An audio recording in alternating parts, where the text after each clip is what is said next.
Assalamualaikum warahmatullahi wabarakatuh. Salam sejahtera bagi kita semua.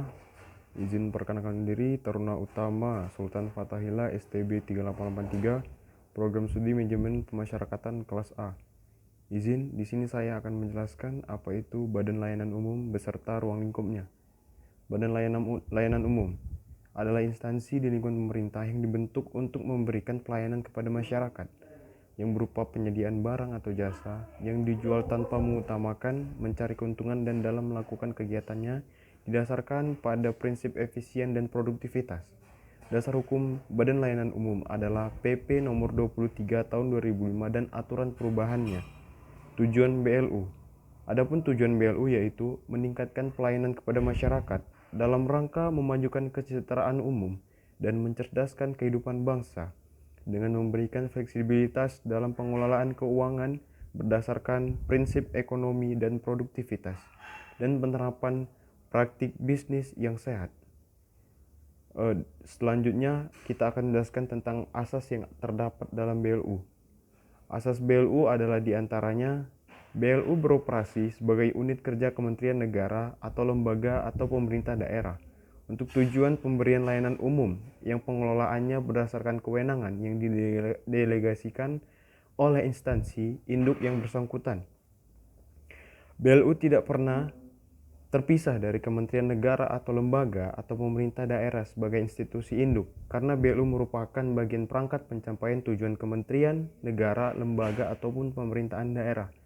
Maka status hukum BLU tidak terpisah dari kementerian, negara, lembaga, pemerintah daerah sebagai instansi induk.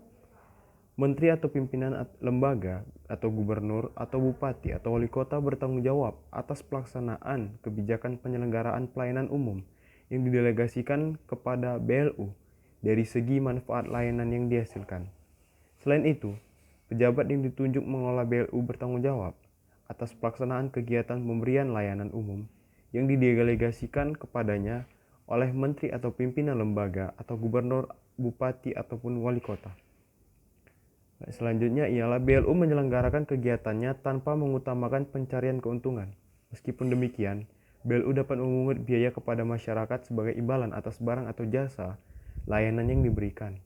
Imbalan atas barang atau jasa layanan yang diberikan tetaplah dalam bentuk tarif yang disusun atas dasar perhitungan biaya per unit layanan atau hasil per investasi dana. Tarif layanan harus mempertimbangkan aspek-aspek berikut ini. Yang pertama yaitu kontinuitas dalam pengembangan layanan. Selanjutnya daya beli masyarakat, asas keadilan dan kepatutan, dan kompetisi yang sehat. Adapun selanjutnya yaitu karakteristik BLU. Berdasarkan uraian pengertian dan asas BLU di atas, dapat dilihat bahwa ciri karakteristik dari BLU adalah yang pertama, berkedudukan sebagai instansi di lingkungan pemerintah, menyediakan barang dan atau jasa yang dijual kepada masyarakat, tidak mengutamakan mencari keuntungan, didasarkan pada prinsip efisiensi dan produktivitas. Pejabat pengelola BLU dan pegawai BLU dapat terdiri dari pegawai negeri sipil dan atau tenaga profesional non-PNS sesuai dengan kebutuhan BLU. Adapun beberapa syarat BLU. Suatu satuan kerja instansi pemerintah dapat diizinkan mengelola keuangan dengan pola pengelolaan keuangan Badan Layanan Umum PPK atau BLU apabila memenuhi persyaratan substantif, teknik dan administratif berikut ini. Yang pertama, persyaratan substantif. Instansi pemerintah yang bersangkutan menyelenggarakan layanan umum yang bersangkutan dengan yang pertama, penyediaan barang atau jasa layanan umum. Contohnya, pelayanan bidang kesehatan seperti rumah sakit, baik rumah sakit pusat ataupun daerah, penyelenggaraan pendidikan, serta pelayanan jasa penelitian dan pengujian. Pengelolaan wilayah atau kawasan tertentu untuk tujuan meningkatkan perekonomian masyarakat atau layanan umum. Contohnya otorita dan kawasan pengembangan ekonomi terpadu atau KAPET. Selanjutnya pengelolaan dana khusus dalam rangka meningkatkan ekonomi dan atau pelayanan kepada masyarakat. Contohnya pengelola dana bergulir untuk usaha kecil dan menengah, pengelolaan penerusan pinjaman, dan pengelolaan tabungan perumahan. Yang kedua ialah persyaratan teknis. Kinerja pelayanan di bidang tugas pokok dan fungsi layak dikelola dan ditingkatkan dalam pencapaiannya melalui BLU, sebagaimana direkomendasikan oleh Menteri atau pimpinan, lembaga atau kepala satuan kerja, perangkat daerah atau SKPD sesuai dengan kewenangannya, dan kinerja keuangan Satker instansi yang bersangkutan sehat bagaimana ditunjukkan dalam dokumen usulan penerapan BLU. Selanjutnya yaitu ada persyaratan administratif. Persyaratan administratif terpenuhi apabila instansi pemerintah yang bersangkutan dapat menyajikan seluruh dokumen berikut. Yang pertama, pernyataan kesanggupan untuk meningkatkan kinerja pelayanan, keuangan, dan manfaat bagi masyarakat. Yang kedua, pola tata kelola. Yang ketiga, rencana strategis bisnis. Yang keempat, laporan keuangan pokok. Yang kelima, standar pelayanan minimal. Dan yang keenam, laporan audit terakhir atau pernyataan bersedia untuk diaudit secara independen. Adapun contoh badan layanan umum di Indonesia. Seperti yang telah diuraikan, badan layanan umum adalah instansi di lingkungan pemerintah yang dibentuk memberikan pelayanan kepada masyarakat, berupa penyediaan barang dan atau jasa yang dijual tanpa mengutamakan mencari keuntungan. Pada umumnya, contoh instansi pemerintah yang merupakan badan layanan umum di Indonesia adalah rumah sakit dan universitas atau perguruan negeri atau PTN selaku penyelenggara pendidikan. Daftar badan layanan umum, universitas atau PTN dapat dilihat pada daftar badan layanan umum. Merujuk pada daftar tersebut, PTN yang berstatus BLU adalah diantaranya Universitas Negeri Jakarta, Universitas Negeri Semarang, Universitas Negeri Surabaya, Universitas Andalas, Universitas Udayana, Universitas Negeri Padang, dan Universitas Terbuka. Lalu, apakah semua perguruan tinggi di negeri ini berstatus BLU? Pasal 65 ayat 1 Undang-Undang 12 tahun 2012 mengatur penyelenggaraan otonomi perguruan tinggi sebagaimana dimaksud dalam pasal 64 dapat diberikan secara selektif berdasarkan evaluasi kerja oleh Menteri kepada PTN dengan menerapkan pola pengelolaan keuangan badan layanan umum atau dengan membentuk PTN badan hukum untuk menghasilkan pendidikan tinggi bermutu. Jadi, menjawab pertanyaan Anda, apakah semua perguruan tinggi negeri itu berstatus BLU? Tidak semua perguruan tinggi itu berstatus BLU. Ada juga yang berstatus badan hukum. Penentuan status perguruan tinggi tersebut didasarkan atas evaluasi kinerja oleh menteri yang menyelenggarakan urusan pemerintahan di bidang pendidikan. Baiklah, selanjutnya ialah kita akan menjelaskan tentang latar belakang pembentukan BLU. Selain kita harus memahami tentang apa itu pengertian dari BLU itu sendiri, di samping itu kita juga harus memahami latar belakang yang menjadikan suatu pembentukan BLU.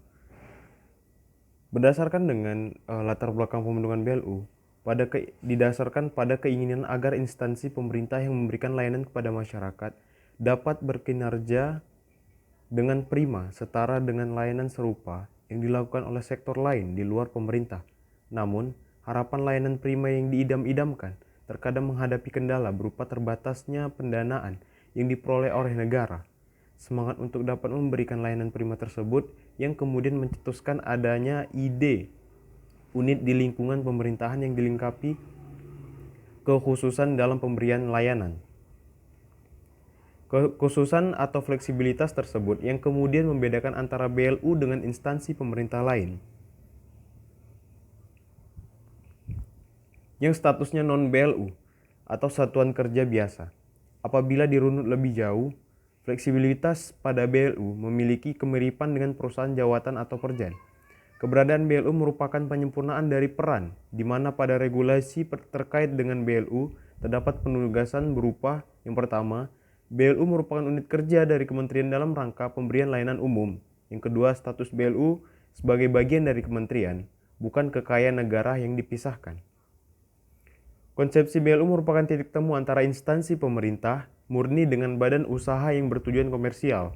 BLU merupakan titik tengah serta perpaduan antara dua sektor tersebut, sehingga apabila dicermati, BLU merupakan struktur yang melaksanakan fungsi pemerintahan dan bisnis secara sekaligus. Apabila instansi pemerintahan biasa merupakan penyediaan barang publik dan badan usaha merupakan penyediaan barang privat, maka BLU merupakan penyediaan barang semi publik. Dan apabila instansi pemerintahan biasa memiliki motif non-profit serta badan usaha memiliki motif keuntungan, maka BLU memiliki motif not for profit. Frasa not for profit memiliki makna bahwa semua pendapatan atau keuntungan yang dihasilkan bertujuan untuk mengembangkan layanan yang dimiliki. Fleksibilitas yang diberikan memberikan keleluasaan BLU bergerak dibandingkan dengan satker biasa. Badan Layanan Umum diberikan kewenangan untuk memungut biaya atas layanan yang diberikan, melakukan utang piutang, pengelolaan kas, investasi, pengelolaan barang, surplus dan defisit, serta remunerasi. Mekanisme pengadaan barang atau jasa menjadi lebih longgar pada BLU dengan mendelegasikan pengaturannya kepada pemimpin BLU. Beberapa fleksibilitas tersebut ditujukan agar pemberian layanan pada BLU dapat segesit sebagaimana layanan serupa dilakukan oleh badan usaha pada umumnya. Pemberian fleksibilitas tersebut diharapkan mampu membuat BLU dapat terus memberikan layanan tanpa terkendala oleh hambatan yang biasanya terjadi pada satker pemerintah pada umumnya. Sebagai pengemban amanat dari kementerian yang menaunginya, perkembangan BLU dapat dikatakan cukup mengembirakan. Ukuran kinerja yang paling mudah dilihat nampak pada perkembangan kinerja keuangan BLU. Kinerja keuangan pada BLU memiliki hubungan linear dengan kinerja yang layanan yang dihasilkan. Pertambahan layanan diberikan oleh BLU akan berdampak pada pertambahan pendapatan yang diterima oleh BLU. Kurang lebihnya seperti itulah penjelasan dan ruang lingkup yang ada pada Badan Layanan Umum. Kurang lebihnya saya mohon maaf. Wabillahi taufiq wal hidayah. Wassalamualaikum warahmatullahi wabarakatuh. Salam pembelajaran.